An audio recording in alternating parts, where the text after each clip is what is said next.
브라질에 있는 나비의 날개짓이 텍사스에서 폭풍우를 발생시킬 수 있을까요? 나비 효과는 미세한 변화나 사소한 사건이 예상하지 못한 큰 결과나 파장으로 이어지는 현상을 말합니다. 그런데 나비의 날개짓은 에너지가 적은 반면 허리케인의 에너지는 매우 크므로 에너지 보존 법칙에 따르면 일어날 수 없다는 생각이 들 수 있습니다. 과연 그럴까요? 대기권의 대류를 단순한 모델로 만들어 보려던 기상학자 에드워드 로렌츠는 컴퓨터를 이용해 시뮬레이션을 돌리고 있었습니다. 같은 작업을 반복하던 어느 날 중간에 컴퓨터가 멈추었을 때 오류를 없애기 위해 수치를 일일이 수작업으로 입력해 다시 시뮬레이션을 돌렸습니다. 그런데 얼마 지나지 않아 기존의 시뮬레이션과는 결과값이 크게 차이가 나는 것을 발견했습니다. 그 이유를 분석한 로렌츠는 특별한 사실을 발견합니다. 로렌츠가 사용한 컴퓨터는 소수점 아래 6자리까지 계산하는 반면 소수점 아래 3자리에서 반올림한 값을 화면에 출력했습니다. 중간에 소수점 3자리에서 반올림된 값을 재입력하고 시뮬레이션을 돌리니 오차가 생겼던 것이죠.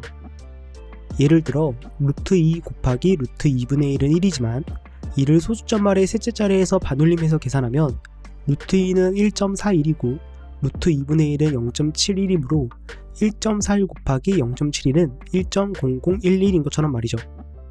소수점 아래 3자리까지 계산하면 오차가 없는 것 같지만 사실 오차가 조금씩 쌓이게 되는 거죠. 로렌츠 시스템은 단순한 곱셈이 아닌 3개의 비선형 상미분 방정식으로 이루어져 있어 이 오차는 더욱 복잡하게 증폭되었습니다. 앞서 본 결과는 사람들을 당황스럽게 했습니다. 사람들은 기상을 예측하는 모델이 너무 단순해서 기상을 정확히 예측하지 못한다고 생각했는데 사실은 단순한 모델조차도 예측할 수 없는 움직임을 볼 수 있다는 것을 알게 되었기 때문이죠.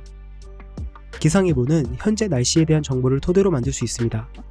온도, 습도, 기압, 풍속, 심지어 해류나 지형도 기상예보에 영향을 끼칠 수 있죠. 그런데 현재 날씨를 정확히 측정할 수 있을까요? 현재의 온도나 습도, 기압을 아무리 정확하게 측정한다 하더라도 반드시 오차는 존재합니다. 그리고 그러한 오차값은 구성요소 간의 무수한 상호작용이 있는 카오스 시스템에 의해 점점 증폭되어 큰 날씨의 변화를 일으킬 수 있습니다. 따라서 먼 날짜의 예보의 경우 더더욱 예측하기 어려워지죠.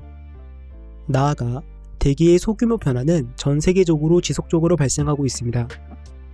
이러한 변화를 하나의 초기값에 대해 하나의 결과값을 내놓는 결정론적인 물리 공식으로 설명하기 위해서는 예측 정확도를 개선하기 위해 많은 데이터가 필요하므로 컴퓨터의 발전과 기상예보 모델의 개선이 필요합니다.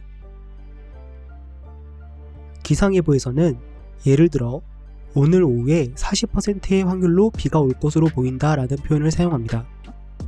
비는 오늘 오후에 오거나 오지 않거나 둘 중 하나입니다. 슈레딩거 고양이 마냥 비가 오거나 오지 않는 게 중첩되는 상황을 볼 수는 없죠.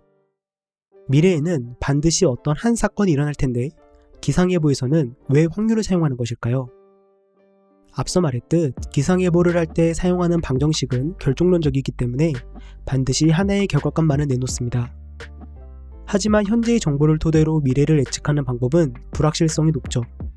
그래서 기상예보에서는 이러한 오차를 오히려 이용하는 색다른 방법을 제안합니다. 바로 앙상블 예측이죠. 앙상블은 물리학에서 유사한 시스템 집합을 나타내는 용어입니다. 기상예보의 경우 초기값에 오차가 있음을 인정하고 약간 다른 초기 조건 또는 다른 모델을 사용하여 여러 개의 예보 집합을 생성합니다. 예를 들어보죠. 오늘 아침에 온도가 20도로 측정되어 오후 날씨에 대한 시뮬레이션을 돌리면 날씨가 맑다는 결과가 나온다고 하겠습니다. 그런데 20도라는 온도는 정확한 온도가 아닐 수 있습니다. 만약 오차가 1도 정도 있다면 현재 온도는 사실 19도, 19.5도, 20도, 20.5도, 21도 모두 후보가 될 수 있는 거죠. 그래서 이 모든 경우에 대하여 시뮬레이션을 돌려 결과값을 구하면 하나의 날씨 집합이 만들어집니다. 날씨 집합의 원소 5개 중 3개는 맑음, 2개는 비이므로 40%의 확률로 비가 올 것으로 보인다라는 예보를 하는 거죠. 현실에서는 현재 대기 상태를 반복적으로 관찰하는 대신 일렬의 관찰을 수행하고 예측 시뮬레이션을 실행합니다. 그런 다음 데이터를 임의로 약간 변형하고 시뮬레이션을 반복하죠. 컴퓨터의 발달로 이러한 작업은 한두 시간 정도면 충분히 많은 예측 데이터를 만들 수 있습니다. 결과적으로 날씨 집합의 원소의 개수는 증가하고 더 정확한 확률을 추정할 수 있게 되는 거죠. 나비의 날개짓이 주변의 공기 분자에게 일부 운동 에너지를 전달한다고 해보겠습니다.